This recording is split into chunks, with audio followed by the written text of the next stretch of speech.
YouTube? It's your boy J Styles here, my first tutorial video on this channel. Let's get it.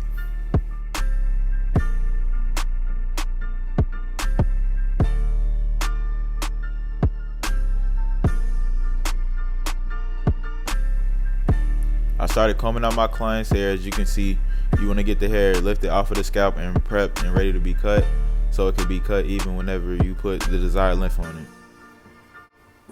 Alright, I asked my client what the desired length would be for this cut. He told me he wanted low, like wave length. So I figured I just slapped the one nail in there. I feel like it would have been low enough and it'll look clean enough for the look that he's going for. He's getting the taper on the sides and the back.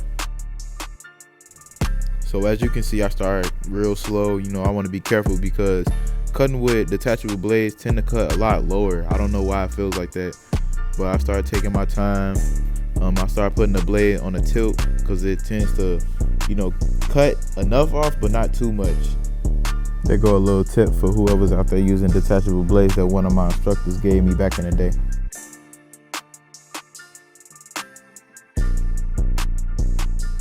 As you can see, I stay real careful with these blades. You see that move I just did? I had to clip over comb over that crown because I'll never forget I had patched one of these wavers one time, and that's probably the only time I ever messed up in the cut, honestly.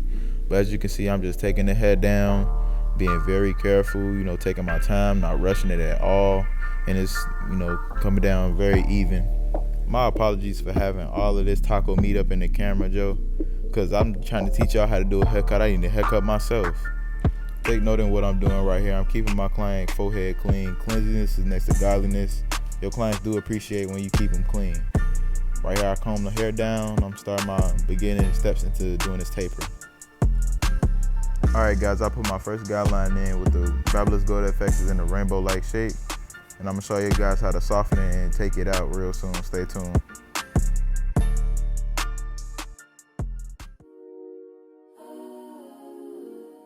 Alright, right here, you can see I started notching at it with the corners. It brings that good foundation for a nice blend. It gets it nice and soft, so it'll be easy to knock it out when you pick up the clippers.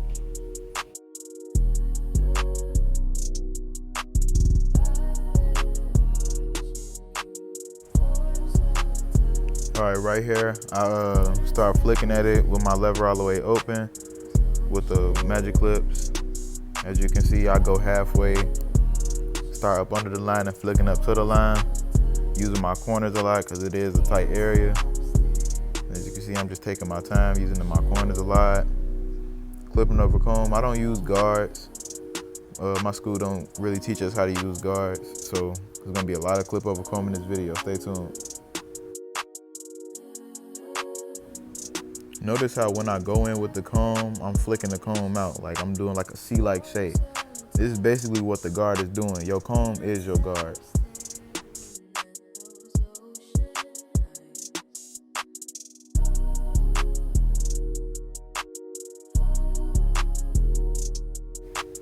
Alright, and right here I start like raking at it with the magic clips all the way open, because the more you close it, the more hair you would take off, and if it was closed, it would take off way more hair than I need to. I just want to smooth that area out and I'll come back and detail it. Alright, and right here I start my steps to my back taper. I come like under with the liners instead of putting it in harsh. And as you can see, my client has an indentation in the back of his head, so we ain't gonna let that stop us from icing this fade out. Same steps, put it in, start flicking at it with the corners, as you can see. Stretching the skin. Take note of all of that.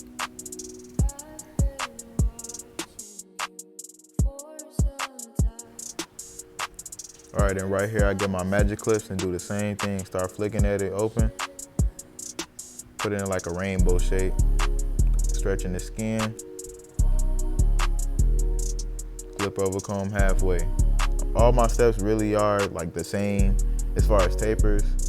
And that's really good because you want to stay consistent in what you're doing. You don't want to be all over the place. Using my corners, being consistent all the way through. You're going to get some clients with heads built like this, but it's your job to buckle up and buckle down and take care of your client, you know what I'm saying?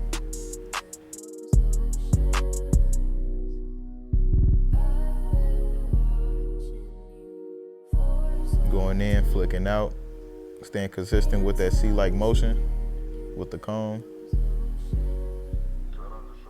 They teach us in my school that our comb is our guard. Not knocking anybody that use guards, but this is just what I was taught. One day I will eventually have to learn how to use guards. But as you can see, I'm just taking my time, hitting any dark spots that I see. Now that I've been cutting for a little while, I can see that I missed a couple spots in this video. This video is a couple months old, guys. Bear with me. But no, right here, I hit the lining with some spritz that one of my instructors have. The spritz basically holds the hair down, holds it in place. So whenever you put the lining on there, you know, it's nice and crisp. Start in the middle, taking my time, staying on the hair that's furthest out, not pushing them back. Unfortunately, in schools, they don't really teach us how to use enhancements. I feel like enhancements would have definitely brought this cut to a whole new level. But you know, you gotta learn the basics first before you start using enhancements. Ooh, enhancements and all that extra stuff. Hitting that upright. It's coming out crisp. You wanna comb the hair like forward, different directions, and hitting that hair again. So whenever your client brushes hair, it'll be nice and cut. Putting a little bit of that C-cup in there. It's really like a high taper that I put in. Hitting around his ear nice and good. Making sure everything is neat, consistent. Neck taper, looking good. Once you put that lining on there, it brings it to life really. You can really see like what you need to hit again once you put the lining on there.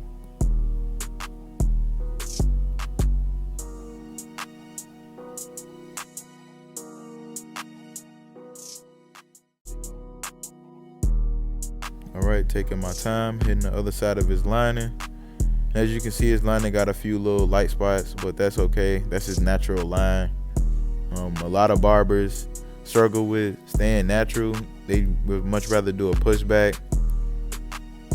They call it a professional pushback. Hitting that upright. Hitting a little bit of C-cup, as you can see. Don't get me wrong. Using the enhancements will definitely boost these cuts up, but you gotta learn the basics in school. I go back in with the liners, detailing the fade a little bit more. Hitting the top of that taper, hitting that upright again. And I like doing this, giving my clients a nice free hand, getting them loose hairs that's sticking up. And this is what really takes your cut to another level. And that's the cut, guys. I really didn't get like a full, 360 of the cut. That's probably my 360 right there. But yeah, make sure you guys like, comment, and subscribe. And stay tuned for more videos coming soon. Appreciate y'all.